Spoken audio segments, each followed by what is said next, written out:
श्रोतेहो नमस्ते. आपल्या सर्वांना शुभ दिवस.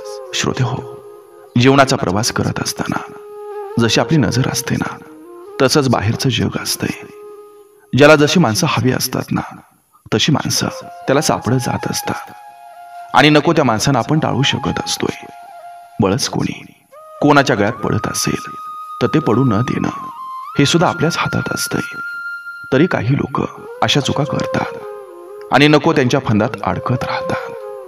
श्रोतेहो, आपल्याला माहिती आहे, थेंबा थेंबानं जसं तळ साठत असतं ना, तसंच लहान लहान चुकांनी पुढं खेळ होत असतं आणि नको असलेल्या बिलामध्ये मागं लागत राहतात. आणि हे सगळं टाळण्यासाठी आपण आपल्या विचारावर ठाम असायला हवंय. आणि मग कोणाचं मन दुखावलं तरी चालेल, कारण श्रोतेहो, आपलं आयुष्य फक्त आपल्याला जगायचं असतंय. त्या आयुष्यातील संकटांना सोडवायला दुसरं कोणीही येत नसतं. म्हणून श्रोतेहो, कधी कोणाच्या बिलामध्ये उगाच लावून घ्यायच्या नाही.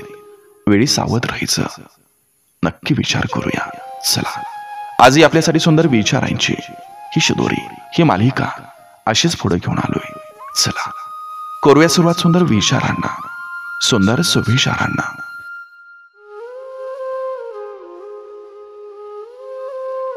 भाग्याच्या रेषा कशाही असो, कष्टानं हात झेसलं की वाईट रेषा मिटून चांगल्या बनायला सुरुवात होत असते. फक्त लढाईची तयारी ठेवा. ज्याचा राग त्याच्यावरच काढत जा. उगाच तो पुढे गेल्यावर मागून चार लोकात त्याला शिव्या देऊन कुणी तुम्हाला डॉन नाही समजणार. तुमचा चांगुलपणा त्यांना झेपवत नसेल तर ती चूक तुमची नाही. काही लोक उठून चालायलाही शिकले नसतात आणि दुसऱ्यांची उंची मोजायला लागतात. बदनामीचा रस्ता पार केल्याशिवाय यशाची खरी चव कळत नसते. मदत तेव्हाच खरी असते जेव्हा ती माणूस म्हणून केली जाते, व्यवहार म्हणून नाही. जिथं अपेक्षा असते तिथं ती मदत नसते, तर तो एक सौदा असतो.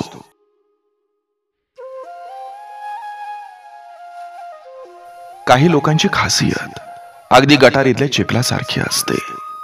त्यांच्या जवळून जरी गेलो तरी अंगावर डाग उडाल्याचा आभास होतो.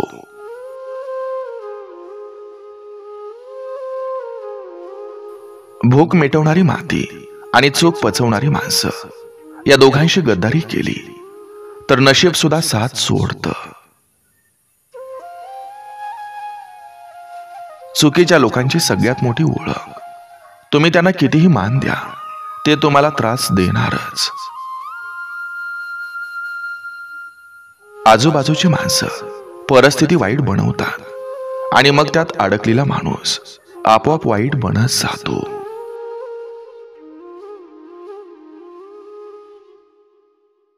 नातं टिकवण्यासाठी समोरचा जर प्रयत्न करत असेल तर थोडं प्रयत्न आपणही घ्यावं.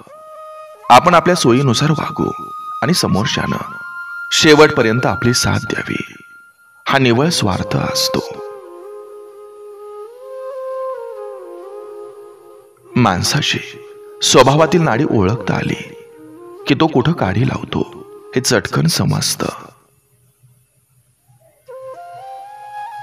आयुष्यात एखाद्याला रडवून किती पूजापाठ होम हवन केलं तरी काही फायदा होत नसतो.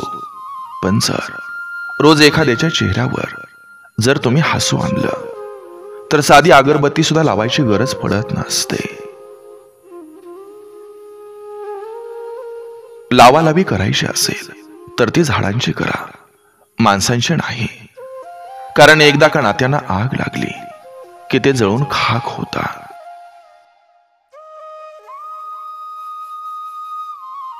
स्वभाव शांत आहे म्हणून लोक गोंधळतात.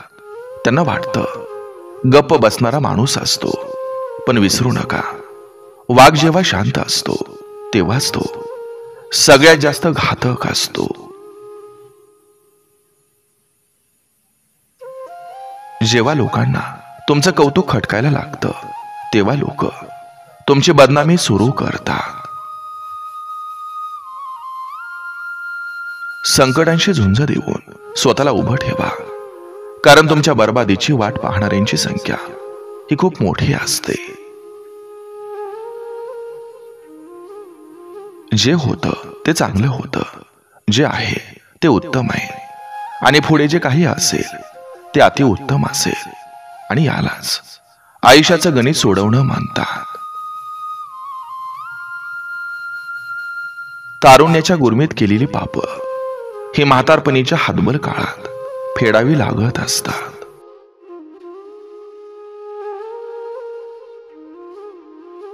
मदतीचा हात दिला तर तुमची परमेश्वराबरोबर स्तुती होते, आणि मदतीचा हात थांबवला तर तुमच्या बदनामीला गती येते.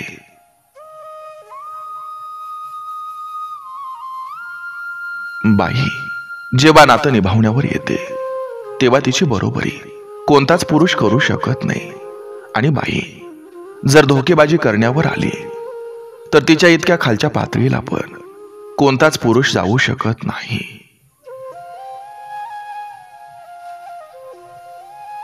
हारलेल्या मनाला जिंकण्याची आशा देणारं नाव म्हणजे विठुराया.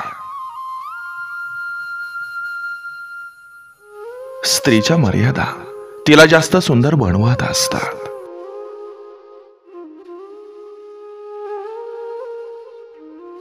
ज्याला जिंकायचं असतं त्याला माहिती असतं कुठं लढायचं आणि कुठे शांत राहायचं. आयुष्यात दोन वस्तू अशा आहेत की त्या दिल्यानं कुणाचं काही नुकसान होत नाही. एक स्मितहास्य आणि दुसरं चांगलं विचार.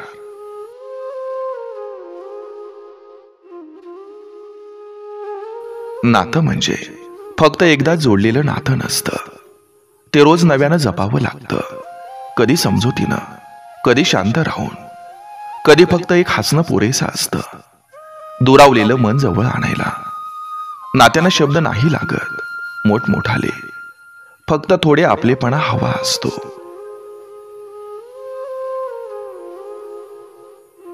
गोड बोलण्याचं सोंग करणारा माणूस कधीच कोणाचा हितचिंतक नसतो.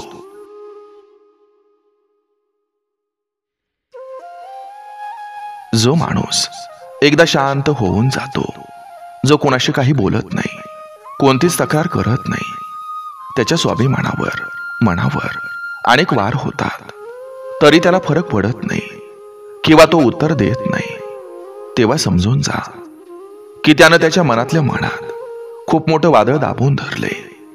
म्हणून त्या वादळाला अग्नी देण्याचं काम कधीच करू नका. ते वादळ आणि तो अग्नी केव्हा तुमच्या आयुष्याकडे फिरेल हे सांगता येत नाही.